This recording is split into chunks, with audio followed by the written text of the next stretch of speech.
Today, I'd like to continue our journey in the Gospel of Matthew as we take a look at a new chapter, chapter 22. We're going to start off with a parable about a wedding feast.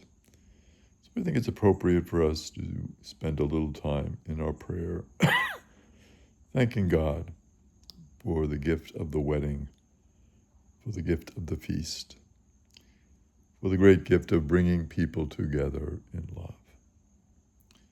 And we ask you, Jesus, to bless those who are married. Bless them with your love and help them always to grow in love.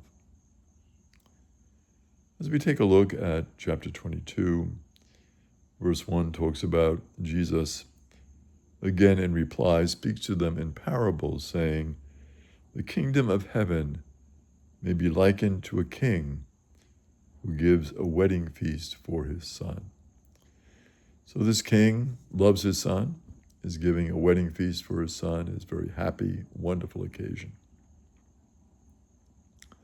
And so the kingdom of heaven is like this. It is a feast, it is happy, it is joyful. And so that's what Jesus is comparing the kingdom of heaven to. And the kingdom is very interestingly here presented in two aspects. It is a kingdom that we can enter here and now. It is not a kingdom that we have to wait for years and years or afterlife. No, we can enter into that kingdom here and now by our attitude, by our openness to God and to our sisters and brothers. And also, it is a kingdom that can be entered into only by those who stand the scrutiny of the final judgment. So it is a kingdom we can enter into, but there's a kingdom that has demands with it. There's a scrutiny involved. We have to meet certain requirements to enter into this kingdom.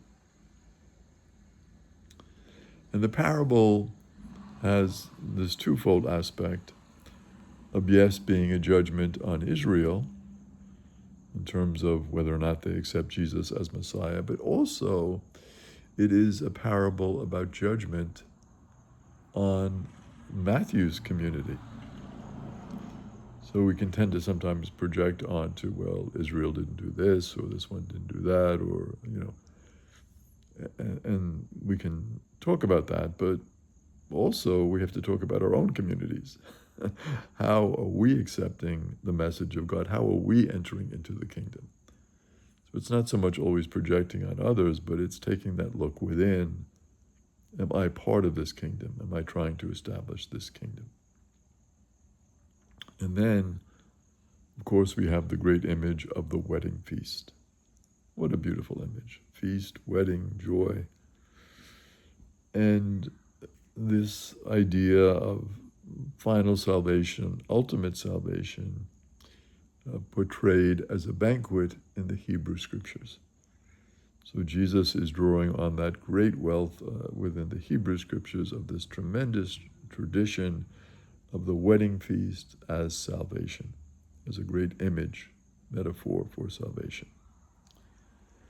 And we see this, of course, in the book of Isaiah, most famously chapter 25, verse 6, where Isaiah says, "On this mountain, the Lord of hosts will provide for all peoples a feast of rich foods and pure choice wines."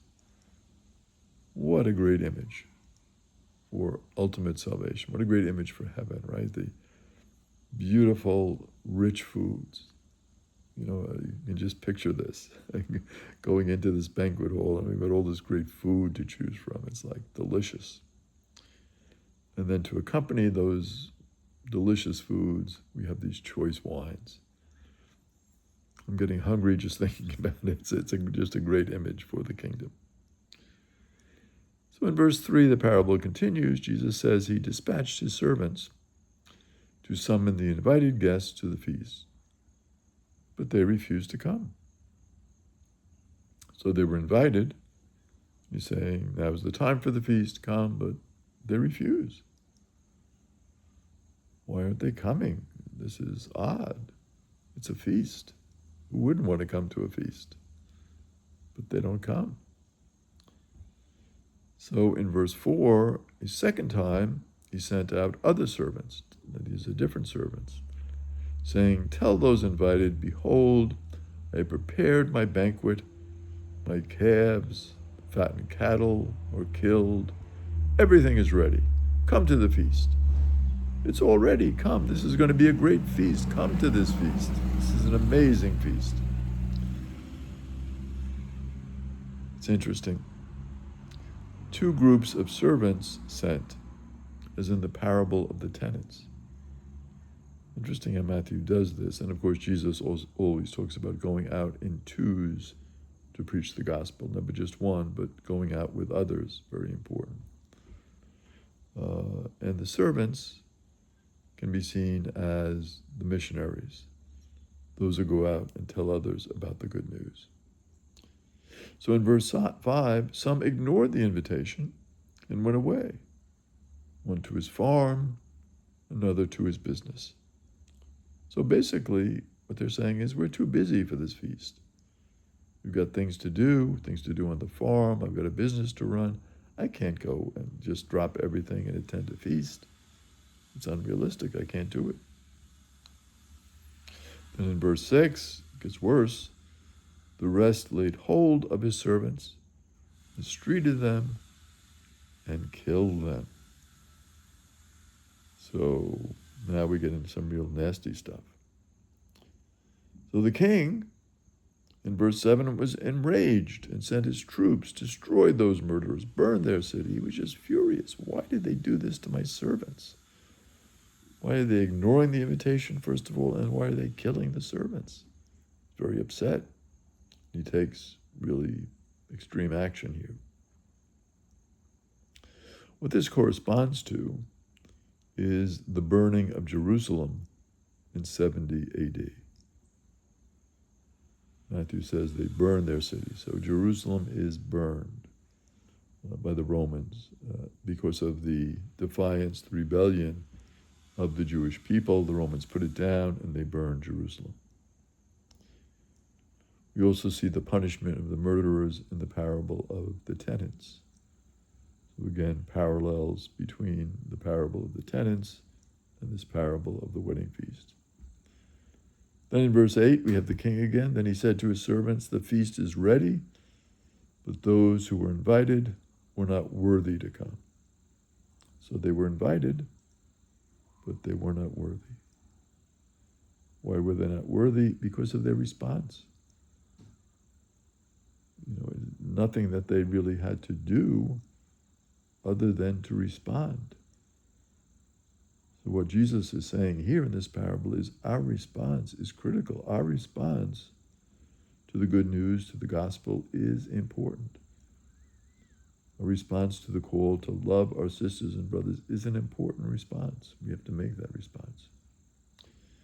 So then in verse 9, the king has a different solution. He says, go out therefore into the main roads and invite to the feast whomever you find.